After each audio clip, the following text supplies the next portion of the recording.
vomitar, porque não tá passando bem, e às vezes precisa tirar.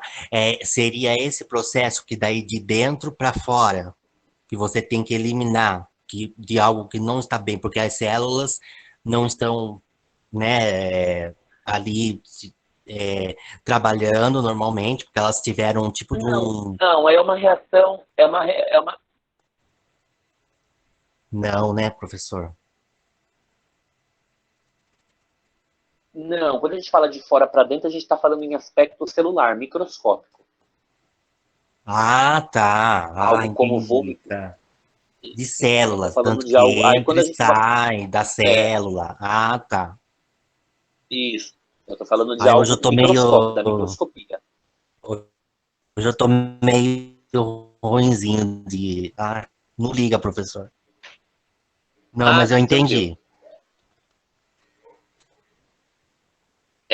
Então, galera, o que, que a gente tem aí de caracterização em relação a isso? Os nutrientes que vão entrar, a célula vai usar e ela vai digerir, ela vai fazer a digestão.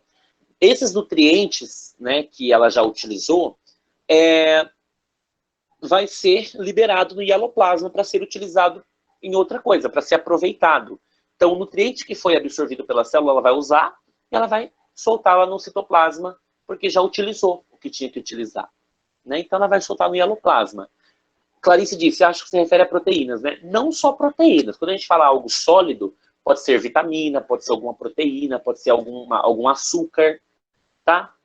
Então não precisa ser só proteínas. Pode ser uma bactéria, uma célula pode trazer uma bactéria para dentro, tá? Ela pode trazer.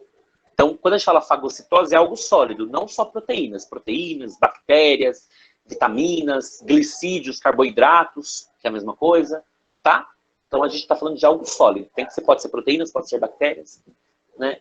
Sem distinção alguma. Então, os nutrientes que são resultantes dessa digestão vão ser liberados no hialoplasma e vão ser aproveitados para a célula, tá? Então, o material que não foi digerido, né? O que sobrou vai ficar dentro do vacúolo, né? Vai ficar dentro do vacúolo. Tem um material que não foi digerido, né? Que sobrou, ou algum resíduo que permaneceu dentro do vacúolo, vai ficar lá. E esse resíduo que fica dentro, que não foi digerido, nós damos o nome de vacúolo residual ou corpo residual. Aí vai formar. Então, tem a parte que é digerida e tem a parte que às vezes a célula não consegue digerir. Tá? Então, quando nos ingerimos algum lactobacilo, que é o leite fermentado, que são as bactérias, né, do lactobacilo, há uma ingestão celular desse alimento em teor celular? Sim, com certeza, né? Com certeza, né? A fermentação, por exemplo, é feita por bactérias, então você pode ser sim que você se realiza a fagocitose. Então pode ser algo tanto macroscópico como microscópico. Isso mesmo, Clarice. Bom raciocínio. Então, lembrando, né? É, uma vez que forma isso, né, o corpo residual, que é aquele material que não foi digerido. Galera, então tem um material que é digerido e material que não é digerido. Vamos focar no que não é digerido. Então, quando a célula não digere, né, quando ela não faz a digestão, tem algum material que ficou, vai chamar de vacúolo ou corpo residual. Um desses dois nomes pode aparecer na sua questão de prova.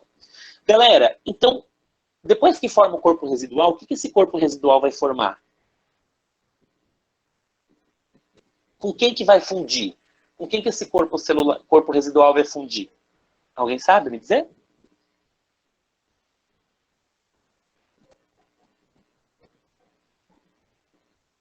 Porque está dentro, não foi digerido. Continua lá no corpo residual. Ela vai ser, ela vai se fundir com algo para ela conseguir liberar. Alguém sabe, ela vai fundir com o quê? Com o que esse corpo residual vai se fundir? Alguém sabe me dizer? Não.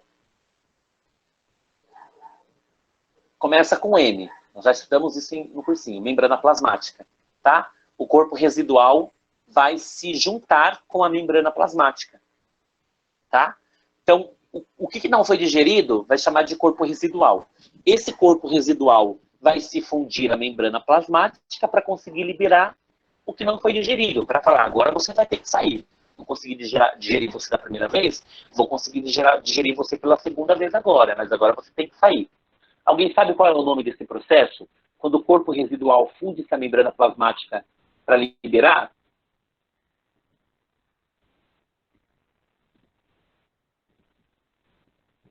Não, a gente está falando de vacúolo residual como nome, mas isso não é um vacúolo completamente formado, que participa, por exemplo, da fotossíntese dos cloroplastos, não.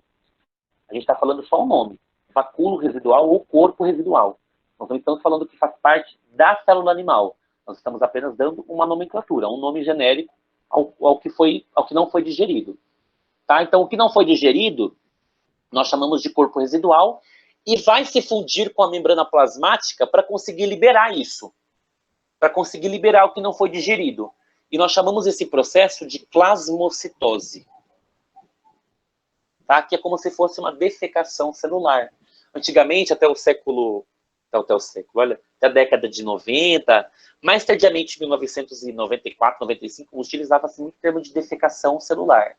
Então, quando a célula digere, agora foi tudo que foi consumido vai ser digerido, nós chamamos de plasmocitose. Então, o corpo residual vai se fundir à membrana plasmática por meio da plasmocitose para conseguir digerir. Então, a plasmocitose é o processo de defecação celular. É quando consegue se liberar o que foi digerido.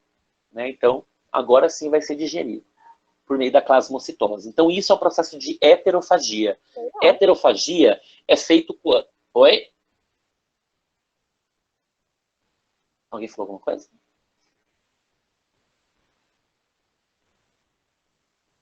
Não? Eu acho que eu devo ter ouvido, então. Então, a heterofagia é quando tem a digestão do que é de fora para dentro, tá? Por meio do processo da endocitose. Ok? Então, isso é heterofagia. Ficou alguma dúvida, galera? Podem falar. Eu sei que é muito nome para ser decorado, mas acontece. Não, mas só que eu vi o quanto que eu não aprendi merda nenhuma de biologia no ensino médio, né? Porque é impressionante, né? Porque, nossa, meu Deus do céu, eu não vi nem a metade do que você está ensinando, professor.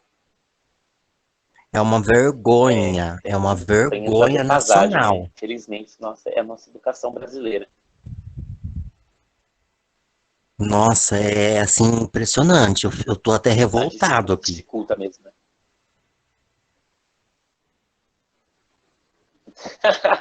Acontece, é uma revolta normal. É foda mesmo.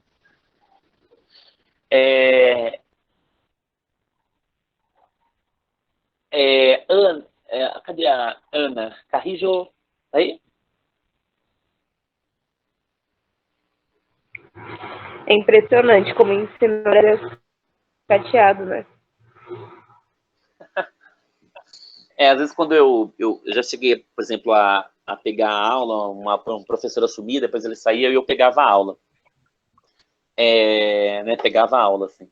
E aí eles falaram, nossa, professor, mas não aprendi isso. Eu falei, gente, mas às vezes é questão de, às vezes, o professor, né? Não querer passar, ou às vezes não ter vontade de passar. E eu gosto, e não me canso, eu posso explicar isso 10.000 vezes.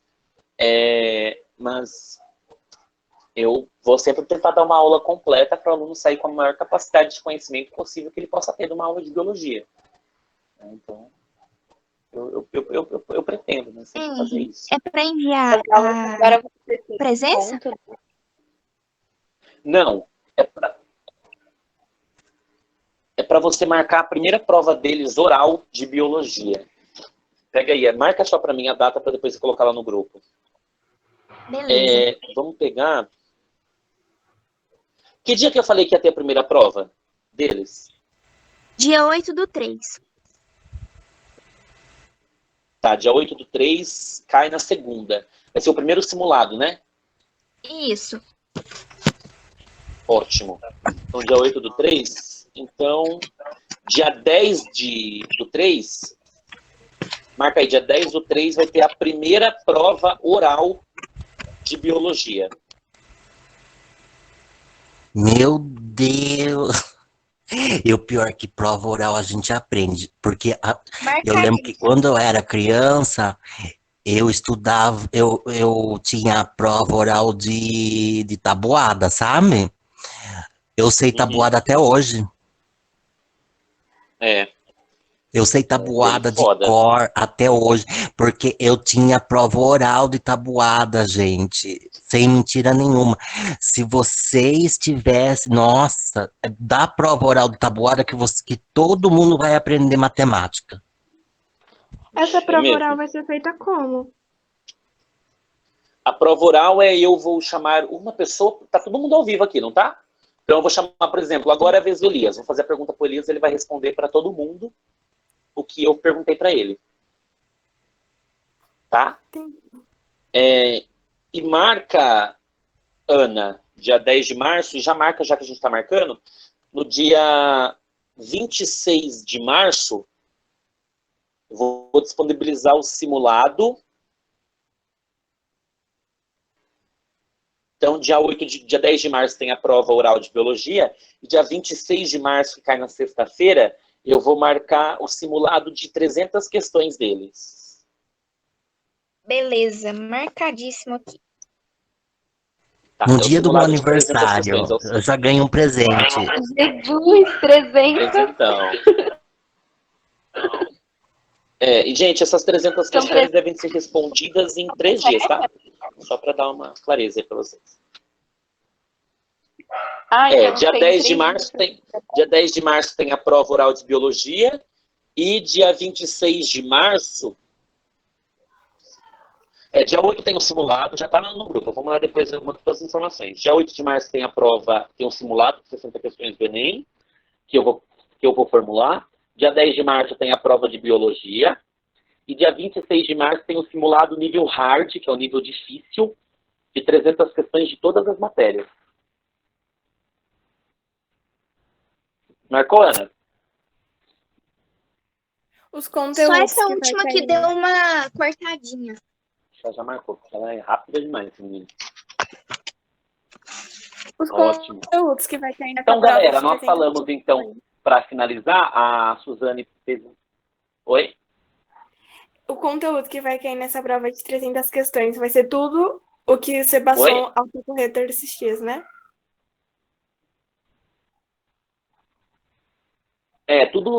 Tudo que teve, tudo que vai ter ainda. Ah, tá. Então, os alunos que não tiveram as outras aulas passadas, eu vou fazer uma revisão antes, mas eu só vou marcar a revisão, fiquem tranquilos, ninguém vai perder conteúdo, não. Vou fazer de tudo para dar uma revisão para todo mundo que não participou das outras aulas, fiquem tranquilos. Então, galera... Para a gente ter uma noção de como está o nosso conhecimento, para saber Vamos lá, como melhorar.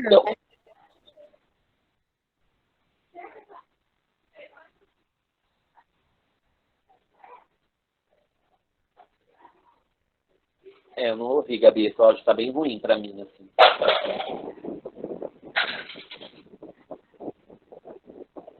Dá para ouvir agora? Galera, então nós falamos da heterofagia, que é quando tem a digestão do material de dentro para...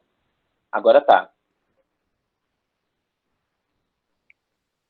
Não, eu Agora só falei que acho que isso será bom para a gente ter uma noção de como está o nosso conhecimento, para ver o que a gente precisa melhor, dar uma atenção maior, né, no caso. É uma prova de nivelamento, né? A gente fala que é uma prova de nivelamento. Professor, quais assuntos Oi? vão cair na prova oral? Os assuntos que vão cair? Eu vou colocar lá no grupo depois, o que vai cair, tá? Tá certo. Obrigada. Ótimo, de nada. Então, acho que é isso. Depois a gente comenta mais um pouquinho sobre os recados. Para a gente terminar dos lisossomos, nós falamos da heterofagia, que é quando tem um material de fora para dentro, né, por meio da endocitose, que é a fagocitose e a pinocitose. Nós chegamos a comentar todos esses nomes já, nós já tivemos uma aula específica para falar sobre isso. Mas agora nós temos a digestão autofágica, que é a autofagia.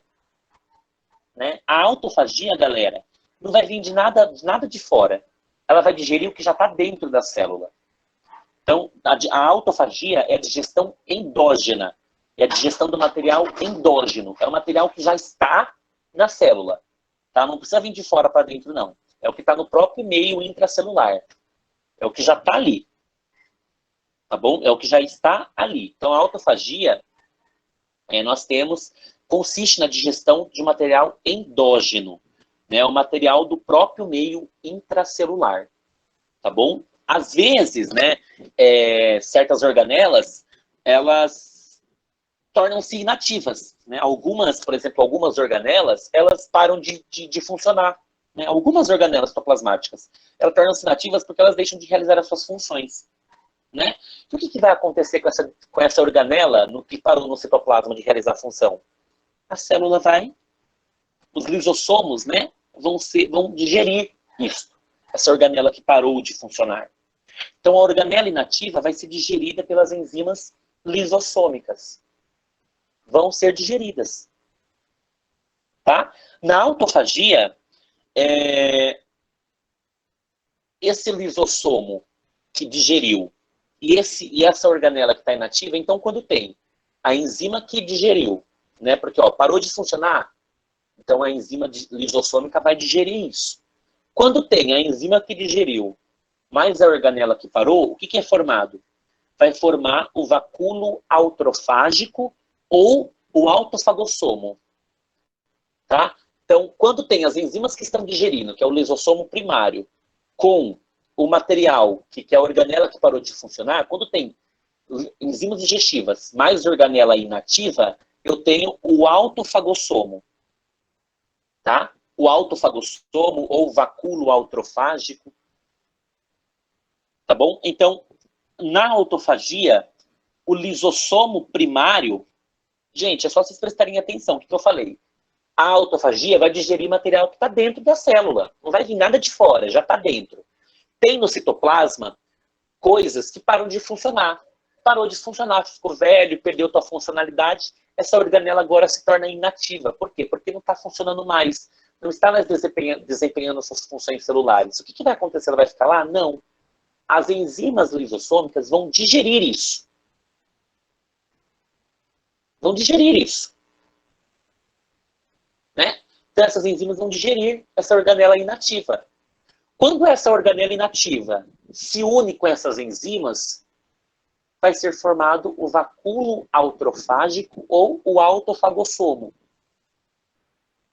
Autofagossomo é uma autofagocitose.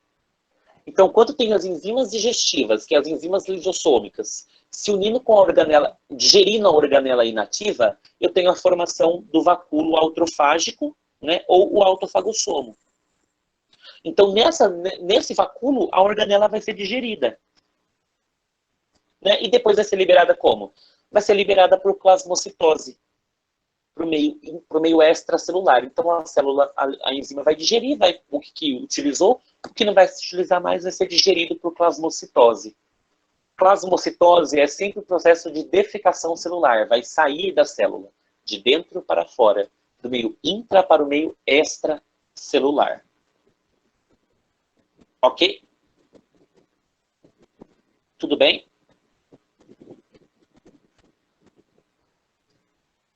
Ok, entendi. Então, na faculdade, isso é mais amplo ainda? Numa faculdade de biologia, por exemplo? Olha, para você ter uma noção, isso daqui que eu estou passando para vocês em 2 dias, nós vemos em um semestre inteiro, nós vemos em 6 meses, de tanta coisa que tem. Então, nós estudamos isso mais a fundo. Nossa, Jesus Cristo. Ai, desculpa que eu tô bem mais complicado. impressionado, Então, porque eu tô impressionado, porque eu não estudei nada disso. Eu só estudei o que era ribossomos, o que era membrana plasmática, sabe? Essas coisinhas, gente do céu, eu tô inconformado. Quem vai fazer medicina, quem faz odontologia, quem faz nutrição, enfermagem, fisioterapia, geralmente tem a matéria de biologia molecular ou biologia ou citologia. Na época, né, da minha época era biologia molecular, né? Então nós tínhamos isso. Então quem quer fazer medicina vai ter biologia molecular 1 e 2, então vai ser uma matéria anual. Então, patologia eu já tive no curso que eu faço. Agora eu vou fazer biologia, é a primeira vez que eu vou fazer biologia forense. Mas é que a minha parte é uma parte Ah, sim. diferente. Mas isso não quer dizer, porque é bem dizer a mesma coisa, porque é a biologia em si, né, toda a parte do corpo humano, né? Mas, nossa, mas é coisa de Uhum. louco, gente. Nossa. Eu vou tentar trazer algumas aulas de biologia mais à frente, dar as aulas mais à frente, eu vou tentar dar umas aulas mais aprofundadas em nível universitário para vocês verem quanto é dificultoso. Mas eu vou trazer uma linguagem normal, tá? Ai, Fiquem mas isso é tranquilos. ótimo. Isso é ótimo. Então pode deixar aqui, viu? Pode deixar aqui, viu, Ellen? Eu vou continuar a falar um pouquinho dos lisossomos para terminar. Então, gente, nós falamos dos lisossomos, falamos sobre as enzimas lisossômicas, falamos sobre a heterofagia e a autofagia. E agora nós vamos falar que os lisossomos, pessoal, eles também estão relacionados com o processo de autólise ou processo de citólise. Então, pode ouvir citólise ou pode ser autólise. Pode ser um desses dois nomes. Então, os lisossomos, eles também estão relacionados com esse processo de autólise ou citólise. O que é isso? O que é esse fenômeno? É quando as enzimas destruem a célula. Então, é quando tem um processo de autodestruição celular. A autólise, a citólise, é quando as enzimas da célula destroem a própria célula. Então, ocorre o processo de autodestruição celular. O professor, mas para que isso aconteça, é fácil? Não, não é fácil. Por uma célula se autodestruir, não é um processo fácil. Pode ser fácil falando, mas na microscopia, em experimentos que nós fazemos, por exemplo, em nível universitário, nós vemos que é um processo completamente difícil de fazer. É um complexo de etapas. Então, lembrando, o lisossomo, eles estão relacionados com o processo de autólise, que é o processo de autodestruição celular, que é quando as enzimas destroem a célula. Para que isso aconteça, a membrana plasmática tem que se romper. Tá? Então, primeiramente, tem que ter uma ruptura membranosa. Então, a ruptura da membrana tem que romper, né? E as enzimas, então tem que ter a ruptura da membrana, então a membrana se rompe com os lipídios, né? Então tem a ruptura de vários lisossomos, e essas enzimas vão ir diretamente para o citoplasma. Então elas vão sair dos lisossomos, da membrana dos lisossomos, tem que ter essa ruptura, e essas enzimas vão diretamente para o hialoplasma, que é aquele líquido do citoplasma que nós comentamos ontem. Então, primeiro, tem que ter a ruptura de membrana. Segunda, as enzimas têm que sair dos lisossomos para ir para o hialoplasma, que é o líquido do citoplasma. E quando essas enzimas têm um contato direto com o hialoplasma, as enzimas lisossômicas vão começar a digerir totalmente a célula.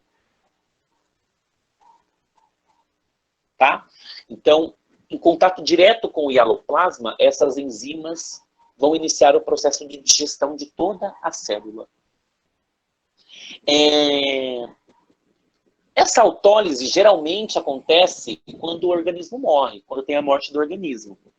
Então, após a nossa morte, né, por exemplo, as células elas vão entrar em processo de autodestruição, porque o organismo não está mais vivo. Então, a partir do momento que o organismo morre, já vai se entrar diretamente no processo de autólise, que é a autodestruição. Por isso que você consegue depois, é isso que justifica, em partes, tá? A cavidade, a degeneração cadavérica, quando o organismo começa a se afundar, os olhos começam a murchar, a parte das cavidades abdominais e torácicas começam a diminuir, o organismo começa a apodrecer. Em parte, a autólise participa disso. Tá? Então, após a nossa morte, minha língua. as células vão... Após a nossa morte, as células vão entrar em processo de autólise, que é esse processo de autodestruição, e isso justifica, em parte, a degeneração cadavérica. Então, nós sabemos, né, biologicamente, que assim que a célula morre, os lisossomos vão se romper. Então, depois que nós morremos, as células, né, começam a entrar em processo de destruição, os lisossomos vão morrer, né? Os lisossomos vão se romper e aos poucos, todos os lisossomos do organismo, de todas as células, vão começar a se destruir. Vão começar a o quê? A facilitar os micro-organismos decompositores. Tá? Então, assim que a célula morre, os lisossomos vão se romper e aos poucos vão liberando as suas enzimas lisossômicas e isso vai acelerar o processo de degradação do material celular. E, simultaneamente a isso, vai auxiliar, né, o processo da ação dos micro-organismos decompositores. Ok? Essa autólise, galera, também acontece não só quando o organismo morre, mas acontece também em algumas doenças, né, em alguns processos patológicos, por exemplo. Tem uma doença que é a silicose. Alguém já ouviu falar da silicose? Já ouviram falar da silicose? Alguém já ouviu falar da silicose? A silicose é uma doença que geralmente é comum nos trabalhadores de minas e trabalhadores que trabalham em pedreiras. Tá? Então, tanto em minas quanto em pedreiras, os trabalhadores são muito comuns. Por quê? Porque eles vão começar a inalar constantemente o pó de silica, que é um pó muito tóxico ao organismo. Então, vai ter a silicose, é isso, a constante inalação de pó de silica, né? Que geralmente, né, os trabalhadores de mina, os trabalhadores de pedreiras têm. O que vai acontecer nisso? O pó, as partículas de silica que estão no organismo, vão perfurar a membrana do lisossomo. Então, um pó inalado vai perfurar a membrana lisossômica das células pulmonares, tá bom? Uma doença pulmonar, uma patologia pulmonar. Então, o pó de silica vai adentrar as células pulmonares, vai acabar com a membrana lisossômica das células pulmonares. E o que vai acontecer? As enzimas vão sair. Por quê? Porque foi rompida a membrana lisossômica, né? E isso vai fazer o quê? Vai destruir, né? E vai causar a morte das células pulmonares. E aí que o pulmão começa a colabar, começa a entrar como se fosse um fumante. Então, é como se fosse um fumante. As pessoas que inalam pó de silica são as mesmas pessoas que inalam, por exemplo, a fumaça do cigarro. Né? O pulmão começa a escurecer, né? E começa a se autodestruir, colaba. Né? Por isso que existem, por exemplo, as paradas cardiorrespiratórias, por exemplo. Tá bom? Então, tanto na morte do organismo, quanto a autólise pode acontecer na silicose, por exemplo, em doenças pulmonares. Deixa eu ver se nossa, é pior então do que o cigarro? Não, é do mesmo funcionamento do cigarro. Mas é uma forma mais grave, porque o cigarro, por exemplo, pessoas que estão no cigarro podem, por exemplo, contrair pneumonia, podem contrair bronquite, coisas simples. Já na silicose, ele já passa desse estágio, ele é mais grave, já vai direto para a colabação do pulmão. Nossa, Jesus. É grave. Vamos ver. Então, elas vivas trabalham para a morte? Não. Os lisossomos, Suzane, eles trabalham para fazer digestão intracelular. Mas, quando acontece algum processo de colabação das membranas lisossômicas, aí os lisossomos não têm mais o que fazer, porque as enzimas, elas já saem do lisossomo direto e vão para o citoplasma. Então, já é um processo completamente diferente. Elas não trabalham para a morte, mas acontece geralmente que os lisossomos, eles são rompidos, as suas membranas, e as enzimas lisossômicas entram em contato com o citoplasma, causando, né, a autólise, que é a autodestruição celular. Tudo bem? Natália, quando estamos vivos, essa destruição causa algum problema de saúde? Causa. É um processo gradual, mas é rápido, né? pode ser que evolua de uma pneumonia para uma broncopneumonia e assim já a colapsação do pulmão em paradas cardiorrespiratórias levando à morte do organismo. Mas geralmente é um processo rápido, perdura aí de uma semana a uma semana e meia. Né? Estudos comprovam, né? A medicina em si comprova que é um processo completamente rápido. Quando A começa tuberculose é romper. parecido com essa doença ou não, Não, professor? a tuberculose é 1% dessa doença. Essa doença é pior que a tuberculose. A Nossa. tuberculose, por exemplo, tem tratamento. Quando é diagnosticado, você consegue tratar um pouco a tuberculose. Né? Você tem medidas profiláticas, pró-diagnósticos, para retrair a tuberculose. A silicose, geralmente, o organismo já é completamente colabado e quando chega em atenção médica, já está em estágio final de vida. Nossa. Já Que é triste, bem mais hein? destrutivo. Nossa. Bem mais. Pensa em 1000 pneumonias no organismo, é a silicose. Pensa em 1000 pneumonias. Nossa. É bem pior. Essa doença gera muita indenização trabalhista, sim, e bastante. Isso causa câncer de pulmão. A silicose pode causar câncer de pulmão quando ele é diagnosticado. Quando você já vê que está com silicose, né, começa a se ter os tratamentos em relação a isso, para desintoxicação do organismo do pó de silica, pode ser que cause um câncer da esfinge, da própria laringe e do próprio pulmão. Pode acontecer sim, mas em casos primários, quando a atenção, quando já é diagnosticado rapidamente. Mas em estágios avançados já passou desse câncer de pulmão, já está a morte do organismo mesmo. A silica é uma forma de pneumonoconiose? Sim. A silica pode sim ser uma forma de pneumo, sim. Pode ser sim. Em estágios básicos, avançados já não. Essa doença acontece de forma rápida ou aparece após algum tempo? Geralmente a pessoa já está em completamente processo. Quando vai ver a saturação do oxigênio do organismo, por exemplo, em processos médicos, já está em 12, 11%, né, de saturação. Já está bem lá embaixo.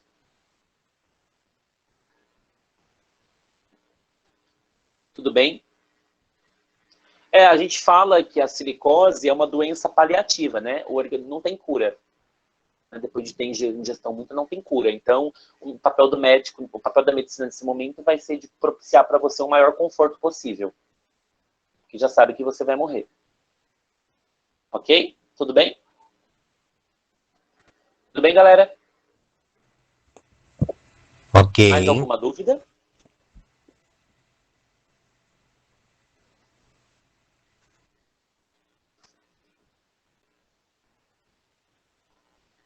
Galera do chat, galera aí, tem alguma dúvida? Tudo ok? Ok, professor. Ótimo.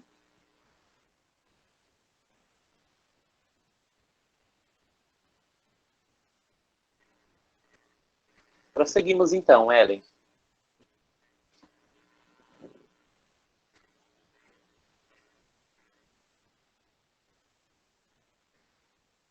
Pode pular essa parte.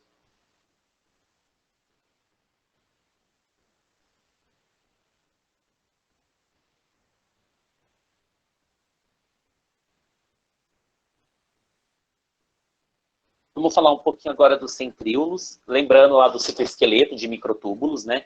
Os centríolos, eles vão ser... o que ele auxilia, né? O centríolo, ele auxilia no processo de formação do fuso mitótico, lá na meiose, na mitose. Então, tem função da formação do fuso na divisão celular. É o centríolo também que forma os cílios e o flagelo, tá bom? Como que é composto o centríolo? Lembra que a gente falou de microtúbulos, né? São 9 tríades de microtúbulos. São, por exemplo, tríades são 3, né? Então, são 3 microtúbulos espiralados e são 9 dessa sequência. Então, 9 tríades de microtúbulos é que vão formar, né, por meio de um cilindro, como você pode estar vendo na imagem aí azul, que vão formar, né, um centríolo. Então, a composição espacial de um centríolo é 9 tríades, né, 9 trincas de microtúbulos dispersos de maneira formando um cilindro, de maneira circular. Então, o centríolo tem a formação dos fusos mitóticos e participam do processo, né, da formação de cílios e flagelos.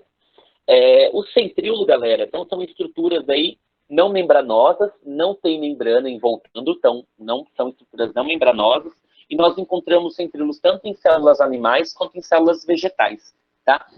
Nas células vegetais tem uma exceção, nós não encontramos centríolos nos grupos vegetais chamados de angiospermas. Nós encontramos centríolos nas briófitas, nas pterodófitas e nas gimnospermas. Mas nós não vamos encontrar centríolos, quando a gente for falar de botânica, nós não vamos encontrar centríolos nas angiospermas, tá bom? Então, exceto nas angiospermas que nós não encontramos centríolos.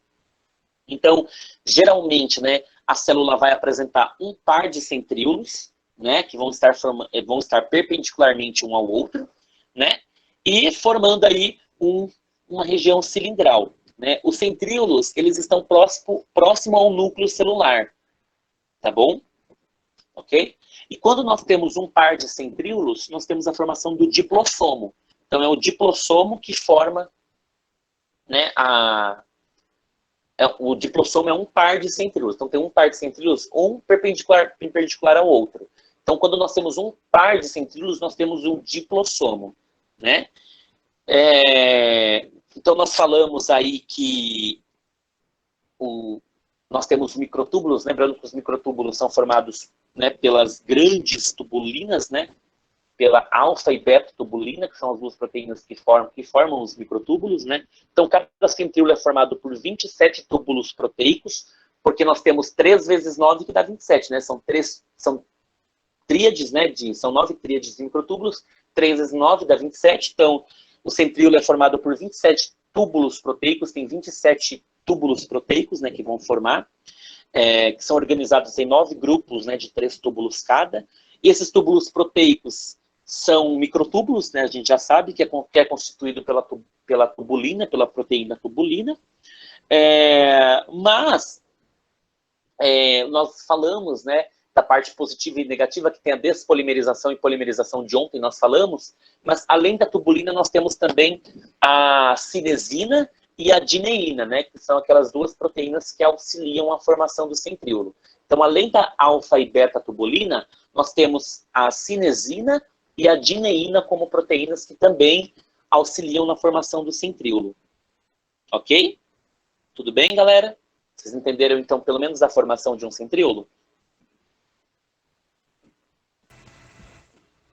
Sim. Sim, professor. Então, ótimo. Então, nas células é a cinesina e qual? Cinesina e dineína. Dineína. Tá? Então, só para a gente falar, então, nas células eucarióticas, né, os centríolos, eles são responsáveis pela formação dos cílios e dos flagelos, né, que são estruturas filamentosas móveis. Então, nós falamos que ele forma, né, cílios e flagelos. Então, o que é um cílio e um flagelo? Tanto um cílio como um flagelo, nada mais nada menos que são centríolos modificados. Tá? Então, a gente vai dar uma olhadinha nisso aí na próxima parte que nós vamos falar. Vocês entenderam, então, apenas a formação do centríolo? Lembrando que o centríolo forma os cílios dos flagelos e participam da formação dos fusos mitóticos, tanto na meiose quanto na mitose. Tá bom? Alguma dúvida dos centríolos agora?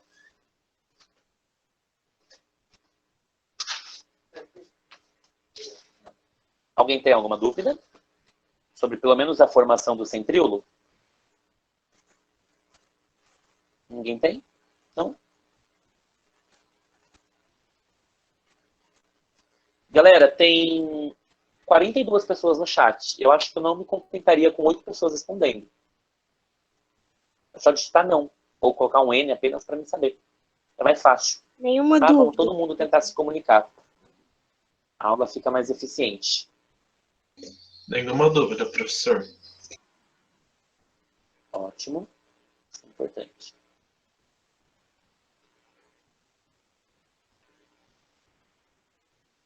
Então, prosseguimos então para o próximo.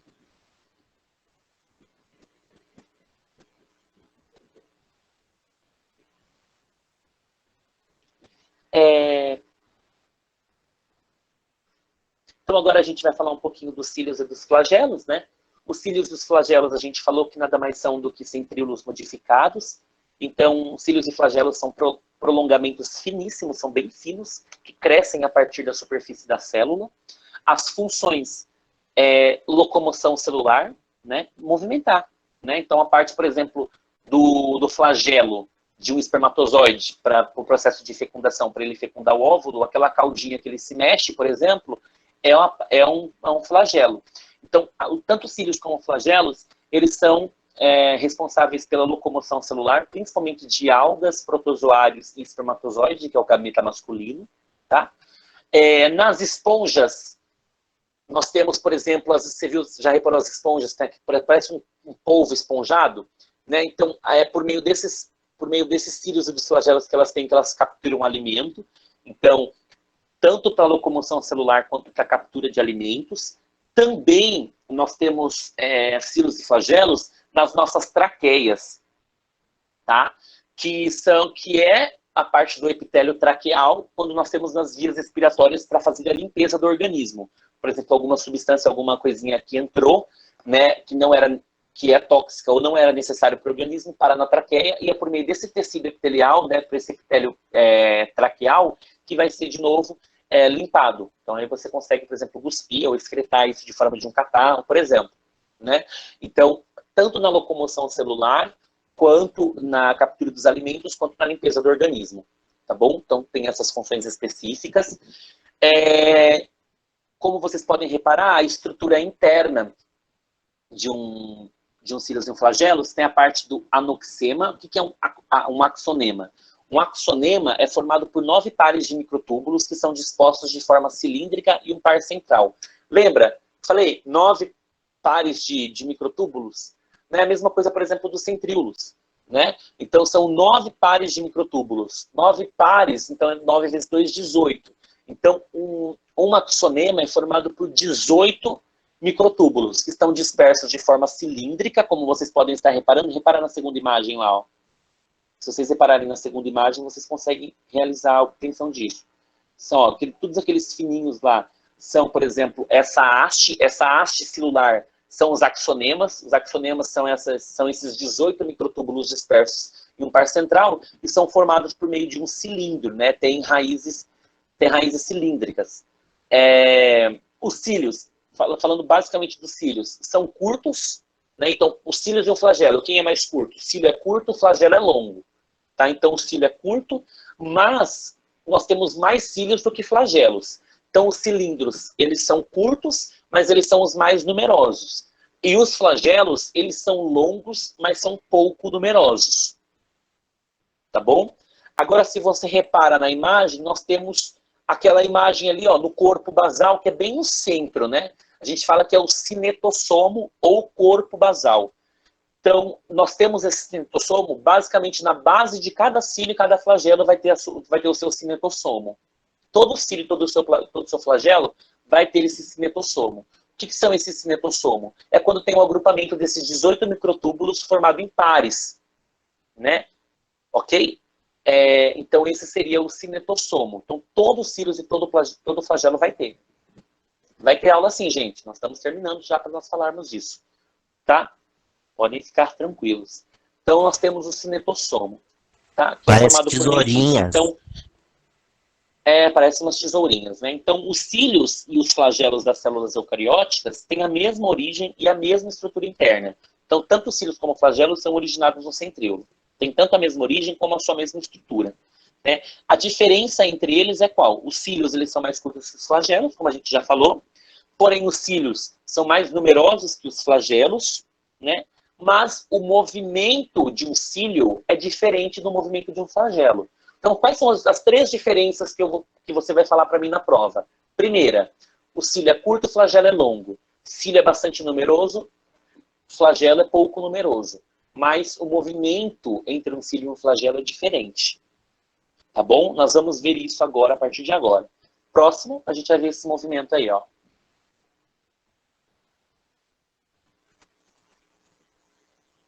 Vamos ver esses movimentos aí. Tanto o movimento ciliar. Olha aí, galera. Agora os cílios. Olha como que é o esquema e o movimento ciliar. O movimento ciliar é feito assim, ó. Como vocês podem estar reparando. Olha os cílios lá, ó. Ó, eles vão de um lado para o outro. Reparem para você ver. Os cílios, eles vão ser de um lado para o outro. Parece como se fosse um cabelinho batendo ao vento. Você vai lembrar. Como que é o movimento de um cílio? Né? Você vai falar, um cabelinho batendo ao vento. Os cílios são completamente dispersos, são completamente jogados para o lado, para a direita, para a esquerda, para baixo, para cima. Então, eles têm esse movimento desordenado. Tá? Então, esse é o movimento ciliar. Movimento ciliar. Ok? Próximo. Olha o movimento aí, por exemplo, de um flagelo. Nós temos o primeiro, é o power stroke e o recovery stroke. Vocês podem reparar, o power stroke é como se fosse o movimento de uma lula, né? Olha para vocês verem, o tentáculo de uma lula. Precisa de um impulso. Vejam nas setinhas. Os primeiros movimentos são os movimentos de um cílio. Eles precisam de um impulso, ou da direita para a esquerda, da esquerda para a direita. Tá? Agora, repara no movimento de um flagelo. Nós estamos falando, por exemplo, do espermatozoide. Está mostrando o movimento de um espermatozoide aí. Repara no movimento desse flagelo. Esse movimento flagelar é um movimento entrelaçado. Né? Vai para cima, vai para baixo, vai para cima, vai para baixo, vai para cima, vai para baixo. É ritmizado. O impulso que tem é de cima para baixo ou de baixo para cima. O dos cílios é da direita para a esquerda, da esquerda para a direita. E o impulso do flagelo é de cima para baixo, de baixo para cima. Proporcionando essas ondinhas, como se fosse a onda de um mar. Tá? A diferença do power stroke e do recover stroke é o power stroke, que é esse movimento, como vocês podem estar reparando aí, são movimentos que não vão achatar os cílios, mas o recover stroke é quando eles ficam totalmente achatados. Ok? Tudo bem, galera? Ficou tudo bem? Deu para entender o movimento do cílios? Pode repetir, por favor, essa última parte aí da diferença dos dois, por favor? O power stroke não tem um achatamento dos cílios. O recover, que é a segunda imagem, tem um achatamento dos cílios. Vocês podem reparar que os tentáculos ficam todos para baixo, né? Como se fossem ajoelhados, né? Coluna torta, por exemplo. Entendeu a diferença? Entendi. Muito obrigada. De nada. Obrigado eu. São cobrinhas, Gente, né? Lembra a cobra. são cobrinhas. Uhum. Eu lembro os cílios como um cabelo, né? Fios de cabelo. Acho que para mim Entendi. fica mais fácil. Tudo bem, galera? Ficou tudo claro? Sim. Vamos prosseguir então. Bora lá?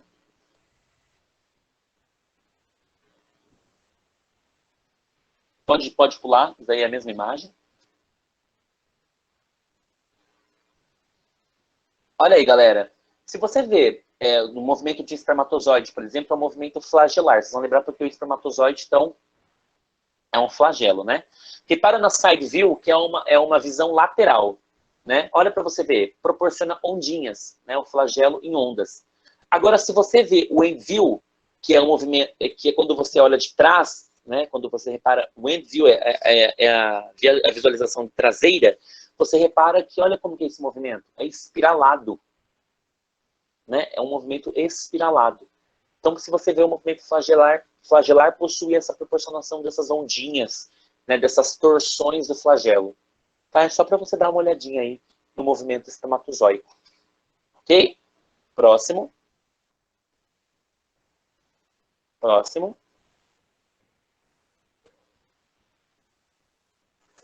Próximo.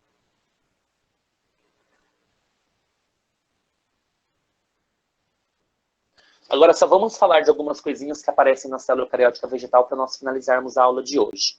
Tá bom? Vai ter algumas coisinhas que a célula vegetal, a eucariótica vegetal apresenta. Por exemplo, é apenas a célula eucariótica vegetal que faz a fotossíntese. Ou seja, é apenas a eucariótica vegetal que vai ter, né, cloroplasto, né, vai ter vacúolos, vai ter parede constituída por celulose, tá? Então vamos falar um pouquinho disso aí, a respeito disso agora. Bora lá. Próximo.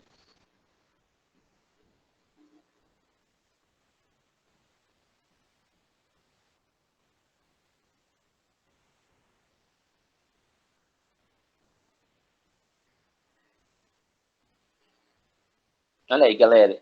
Os plastos e os cloroplastos estão presentes apenas em célula eucariótica vegetal, tá? Você não vai conseguir identificar plastos e cloroplastos em célula animal. Você só vê isso em células vegetais. O que são os plastos? Ou a gente pode falar que são os plastídeos, né? Os plastos que vocês estão vendo aí, ó, tem um armazenamento de amido, pigmentos e outros produtos celulares.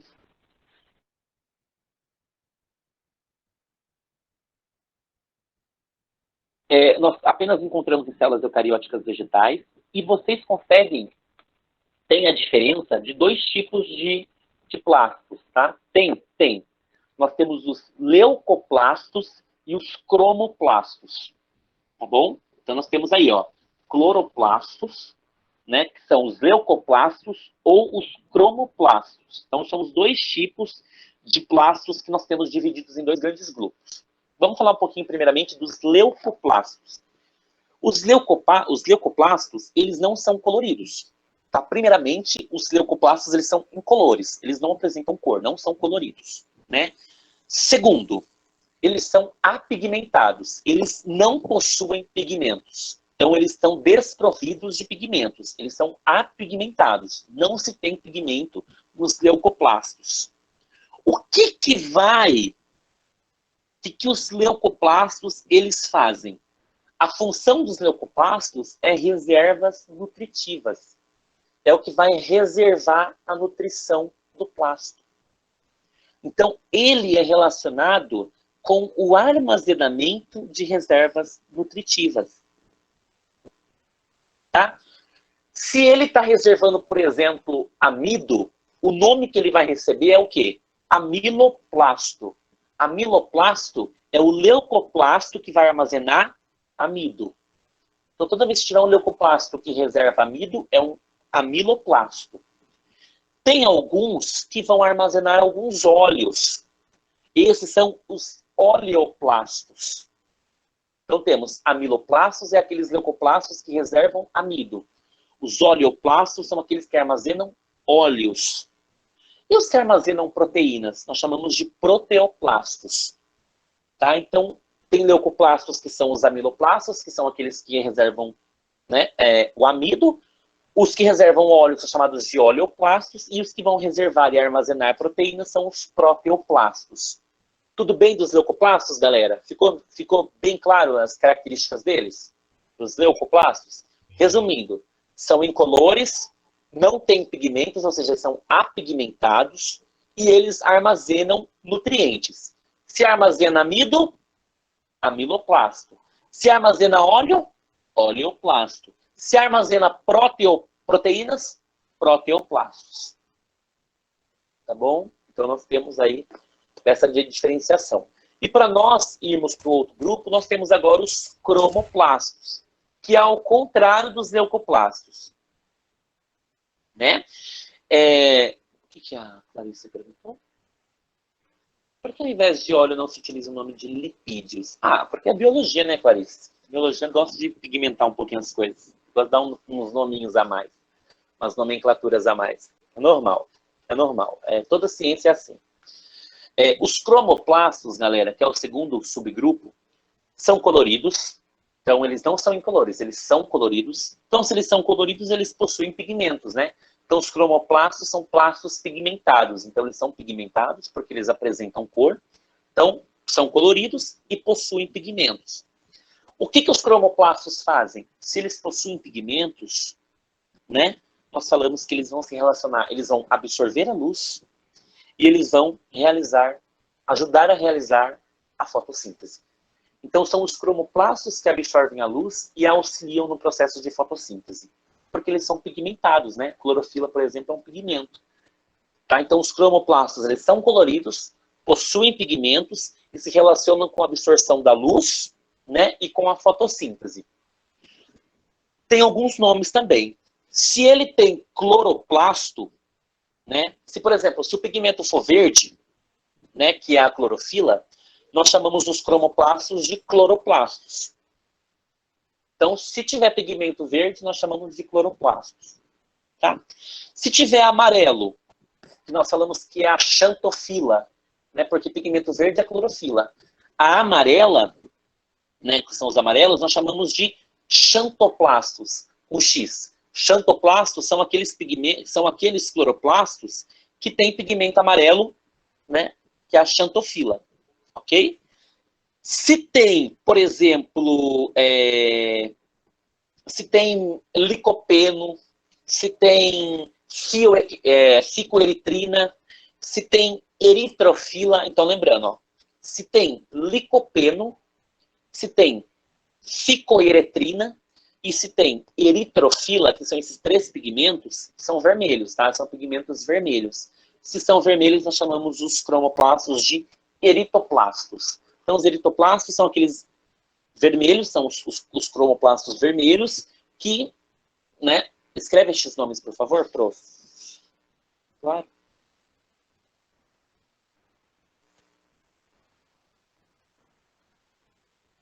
Licopeno, ficoeritrina,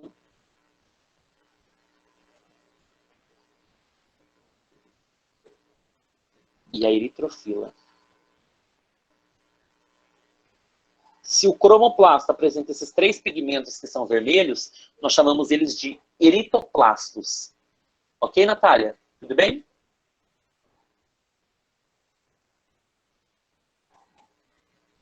Ótimo. Alguém tem alguma dúvida que está aqui? Tranquilo. Não. Ótimo. E qual que é o nome, galera, que nós damos para todos os plastos que tem na célula? Plastidoma. Então, a plastidoma, que é esse nome que eu coloquei no chat de vocês, a plastidoma é assim, como eu já falei para você, pode ter células que existem diferentes tipos de plastos. Então, o conjunto de todos esses plastos nós chamamos de plastidoma. Tudo bem? De todos os tipos de plastos que se tem na célula vegetal, o mais importante é o cloroplasto, que é aquele que tem a clorofila, porque é ele que vai ocorrer a reação da fotossíntese. Tá? É no cloroplasto que tem a reação fotossintética. Tá? Esses cloroplastos, eles apresentam algumas morfologias variadas, podem aparecer de formas diferentes. Se você analisa, por exemplo, em algumas algas, nós encontramos os cloroplastos ou de forma de espiral ou em forma de estrela. Então, nós podemos achar em algas os cloroplastos espiralados ou estrelados, tá? Nas algas. Se você vai, por exemplo, na célula de um vegetal superior, normalmente você acha o cloroplasto ou de forma esférica ou ovoide. Então, em algas você vê espiralado ou você vê estrelado. Em células de vegetais superiores, você encontra ele de forma esférica ou de forma ovoide. Tá bom? Ok?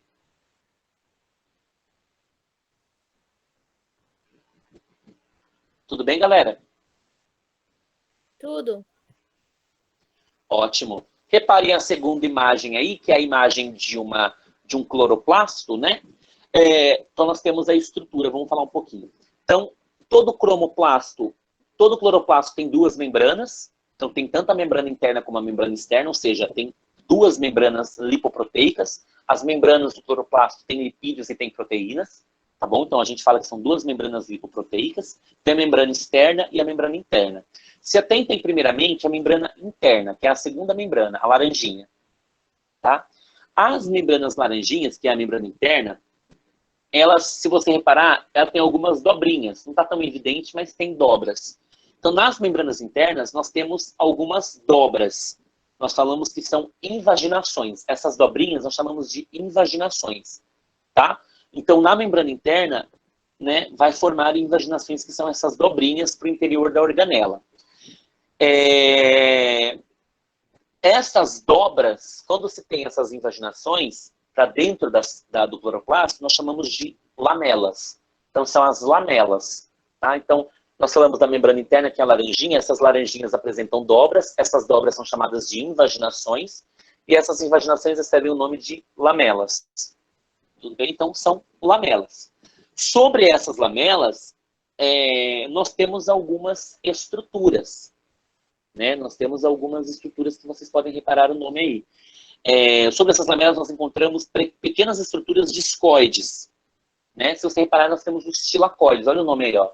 Tilacoides, que são esses saquinhos, parecem uns pratinhos, tá vendo esses pratinhos? Como se fosse um prato em cima do outro, branquinho, são os tilacoides, tá bom? Tudo bem? São os tilacoides. Tudo bem, galera? Então até aí tá tudo bem, né? Você repara esses pratinhos aí, ó. Esses pratinhos são chamados de tilacoides, tá bom? Ok. Os tilacoides se dispõem um sobre o outro, né? Formando aí uns pratinhos, né? Formando pilhas. Cada conjunto de pratinhos, se vocês podem reparar na imagem, é chamado de grana. Então, grana, não é grana de dinheiro não, tá, gente? Grana.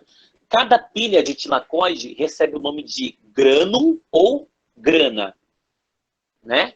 Então, se vocês ouvirem grânum ou grana, grana é um conjunto de tilacoides, é uma pilhinha de tilacoides, ok?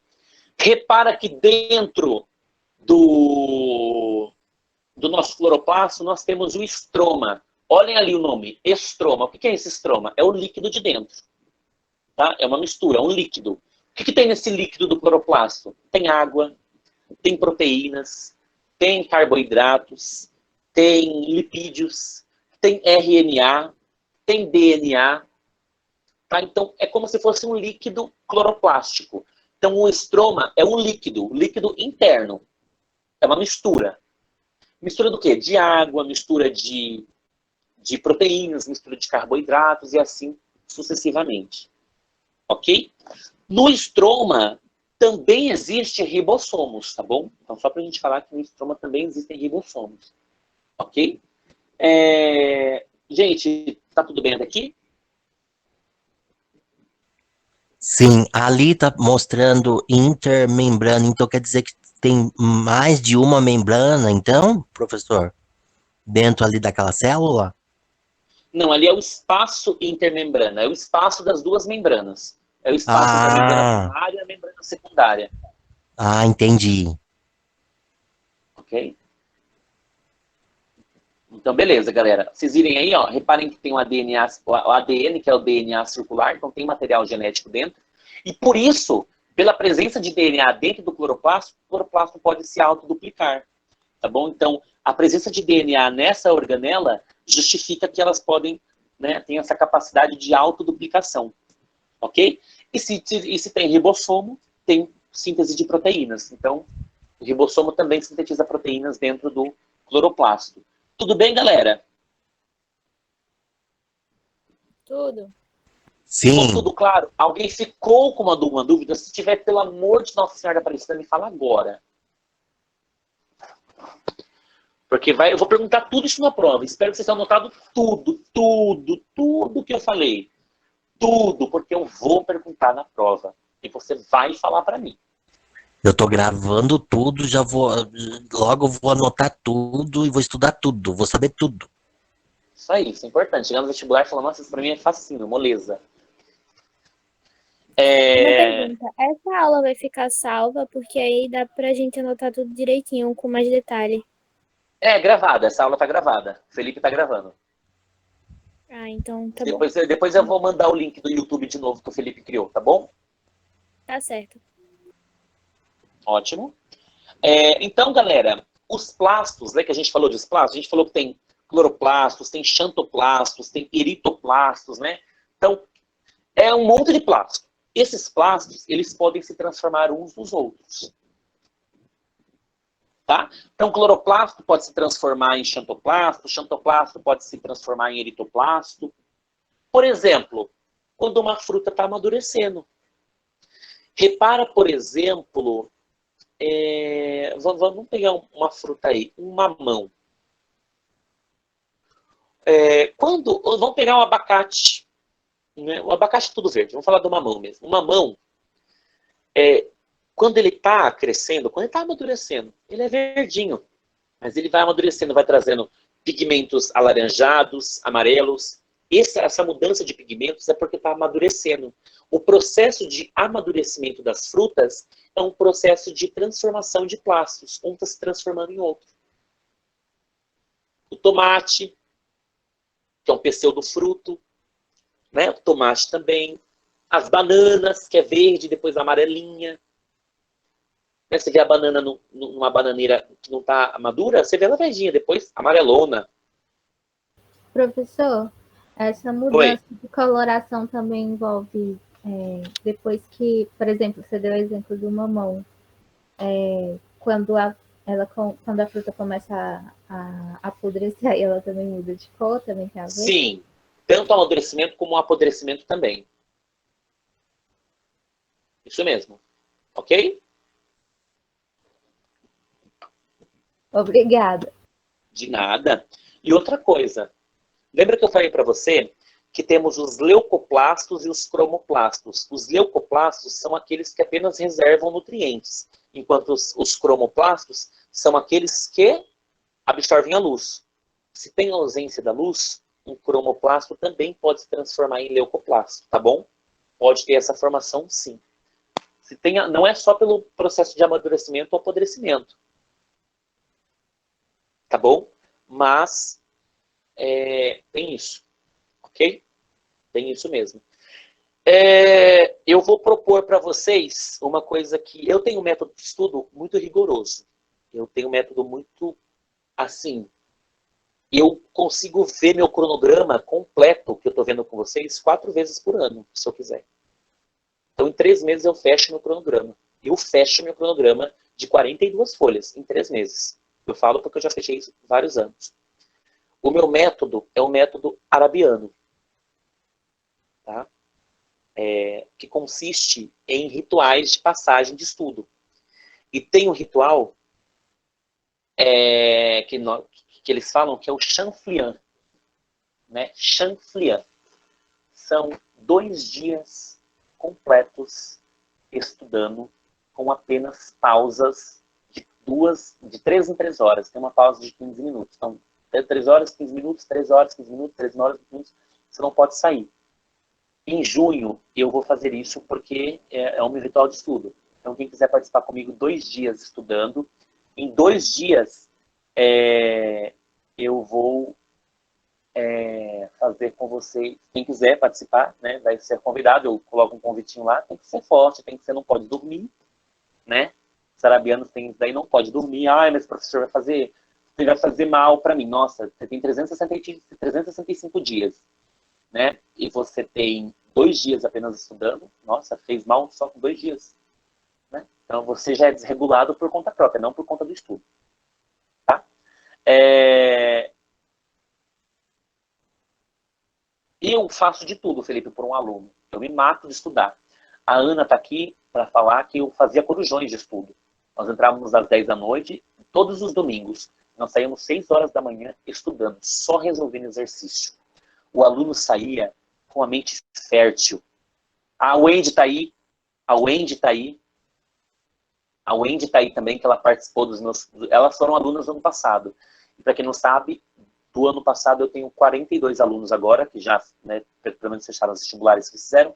42 alunos que passaram de primeira para a segunda fase e 18 estão na faculdade já, né, em estadual, federal. Então tenho uma grande quantidade de alunos que eu dei aula no meu cursinho no passado que foram aprovados. Tem alunos que foram aprovados em engenharia aeronáutica, temos alunos que foram aprovados no ITA. A Ana passou em 3º lugar ganhando bolsa em engenharia, ela está aqui na aula, em direito, em jornalismo, foi minha aluna no passado. Tem uma aluna que foi aprovada em nutrição em 8 universidades ano passado. 8, estou falando em 8 universidades. Então, assim, gente, eu acho que eu sou um bom professor e moldo o aluno para chegar no vestibular e falar, caraca, eu sou fodão. Então, estudem. Estudem, porque esse ano quem for passar em medicina na USP vai estudar comigo, porque eu vou estar lá também, porque eu estou fazendo vestibular, tá, galera? Quem não sabe, eu vou fazer vestibular também esse ano, para média. No passado não deu por conta de alguns problemas mentais que eu tive, saúde mental minha foi muito abalada, e esse ano eu tô lá. Então, quem for passar em média, vai estar comigo lá. Então, galera, eu quero fazer química na USP, fechou, vem fazer química. Conheço o pessoal da química de Ribeirão inteiro da USP. Inteiro, Peixe, o Gambé, o milkshake, que são, né, os vulgos, que a gente sempre tem nome nas universidades, né? Então, eu conheço muita gente da química lá, na USP Ribeirão. A minha amiga é formada pela Unesp, lá de São Paulo, de Araraquara.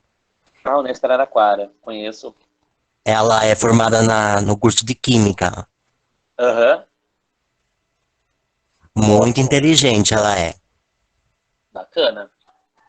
Próximo. Vamos ver se tem mais alguma coisa pra gente falar.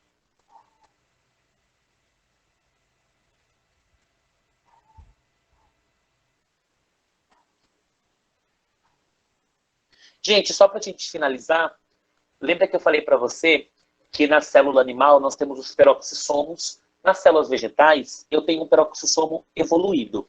É uma organela parecida com o peroxissomo, que é o chamado glicoxissomo. Tá bom? É uma organela similar aos peroxissomos, né? Mas ele não vai converter oxigênio molecular em água oxigenada. O papel do glioxissomo é converter lipídios, são gorduras, né? Lipídios é gorduras, óleos, gorduras, ceras, em açúcares. Tá? Em glicídios, que são os açúcares. Então, os glioxisomos é diferente. O peroxissomo na célula animal, ele faz oxigênio molecular em peróxido de hidrogênio. O glioxissomo, ele vai converter lipídio em açúcar. Tudo bem? Tudo jóia? Ok? Era só isso que eu queria falar dos glioxisomos. Tá? Essa é a diferencinha peculiar, então, aí. Tá? Nós encontramos bastante glioxissomo em células vegetais e sementes oleaginosas, por exemplo, semente de algodão, semente de amendoim, semente de girassol, tá bom? Nós encontramos bastante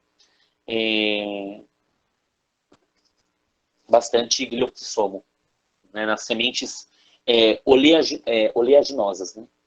Bastante óleo, são bastante oleosas. Ok, galera? Tudo bem? Tudo. Próximo, vamos ver se tem mais alguma coisa. Eu acho que tem mais uma coisinha só para ver. Os vacúolos, tá bom, galera? Vamos só dar uma olhadinha nos vacúolos e a gente finaliza a aula de biologia por hoje. Os vacúolos são vesículas que são membranosas, tá bom? São vesículas membranosas, tem diferentes tamanhos, tem diferentes funções, tá? Mas as principais funções de um vacúolo é participar do controle osmótico, ele participa da osmose, ou seja, ele faz a regulação da água, o que entra e o que sai de quantidade de água, tá? Além disso, ele também armazena substâncias, né? Ele também armazena pigmentos, que são solúveis em água, né? E alguns produtos a serem eliminados. Então, ele participa da osmose, que é o controle osmótico, né? Regulação osmótica é feita por meio de um vacúolo, e o armazenamento de substâncias, né? Tudo, os pigmentos hidrossolúveis, que são os pigmentos que são solúveis em água. Isso é o principal fator de um vacúolo, tá bom? Vamos dar uma olhadinha agora nos vacúolos em geral. Vamos lá? Primeiramente, nós temos os vacúolos pulsáteis ou os vacúolos protistas. Eles participam no controle osmótico da célula e ele elimina o excesso de água que entra por osmose. A gente sabe que a água entra por osmose na célula, né? A osmose, né, que nós já comentamos em respeito sobre os transportes de membrana. Então, os vacúolos pulsáteis, os vacúolos contráteis, aparecem em células, em seres, né, unicelulares, os protistas, por exemplo, né? Eles não têm, nesses tipos, quem apresenta vacúolo contrátil, por exemplo, esses protistas que são seres unicelulares, eles não apresentam parede celular, tá bom? Eles não apresentam parede celular. E qual que é a finalidade desse vacúolo? É de bombear, né? Mas essa parte de bombeação é por transporte ativo. Tem que ter gasto de energia por meio da célula. A célula vai gastar energia para bombear isso. Então, esse bombeamento é feito por transporte ativo, né? O que ele vai fazer? Ele vai bombear água para fora da célula. Repara na imagem, ó. O vacúolo se enchendo de água. Olha ali, ó, primeira imagem. O vacúolo está se enchendo de água e o vacúolo está em contração. Ele está repelindo a água. Então, ele vacúolo em contração. Repara que em contração, ele está bombeando a água de dentro para fora. Né? E o que ele está fazendo? Ele está impedindo que a célula estoure. Porque quando tem muita água na célula, a célula pode estourar sim. Tá? Então, esse vacúolo pulsátil vai entrar água e essa bomba que está dentro do vacúolo vai tirar a água de dentro para fora, por meio de gasto de energia, tem que ter gasto de energia, tá bom? Para a célula não estourar. Tudo bem, galera? Ficou claro o que o vacúolo pulsátil contrátil faz? É bem fácil, né? É estilo uma baleinha, né? Que precisa sempre estar jorrando um jato de água para poder... Porque senão ela fica acumulando muito líquido dentro dela, né? Isso mesmo. Todo mundo do chat, todo mundo aí do áudio, tá tudo certo? Tudo jóia? Tudo certo. Ótimo. Prosseguimos, então. Só volta um. Então, nós falamos desses vacúolos contráteis ou pulsáteis, que são os importantes, mas nós também, só para a gente falar, tem uns vacúolos que estão participando lá dos lisossomos. Lembra que eu falei? Autofagia, heterofagia? Lembra que eu falei para você, um vai expulsar coisa de fora para dentro, de dentro para fora, ou de fora, né? Lembra que eu falei isso para vocês? Então, tem alguns vacúolos que estão relacionados com esses processos de digestão intracelular. Né? Por exemplo, nós temos os fagossomos, que são aqueles que realizam a fagocitose, né? Fagossomos. Nós temos os pinossomos, que são aqueles que realizam a pinocitose. Nós temos os vacúolos digestivos das enzimas. Nós temos os vacúolos autofágicos. Nós temos os vacúolos residuais.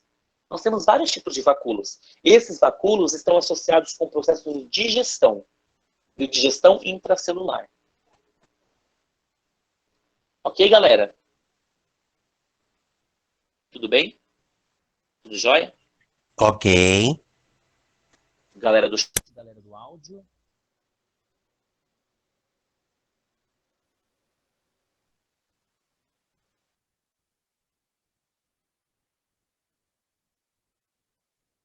Opa. Peraí que... Opa, tô vendo a tela. Vocês estão me ouvindo, galera? Oi. Estão me ouvindo? Estão me ouvindo? Agora sim. Ótimo. Meu, Dar ligou. Aqui no WhatsApp. Tá? Então... Nossa, meu, só um minuto. Então, galera, Ana, disponibiliza no chat o formulário. Tá me ouvindo? Ô, som. Sim, professor, sim. Tá bom. Testando som. Ótimo. Ana, disponibiliza o formulário para quem ficou presente. Beleza, já vou enviar aqui. Tá, gente, entre no link que vai entrar no chat aí para vocês responderem a chamada. Ok. E daqui, 8h16. Às 8h30, todo mundo aqui para nossa aula de matemática para frações, tá bom? Perfeito. Tudo bem, galera? O link tá aí, Ana, manda mais umas 4 vezes aí pra turma. Vou mandar Tudo uma vez bem. aqui também pra ajudar. Então, todo mundo aí Eu pode ainda não finalizar a recebi, gravação. peraí.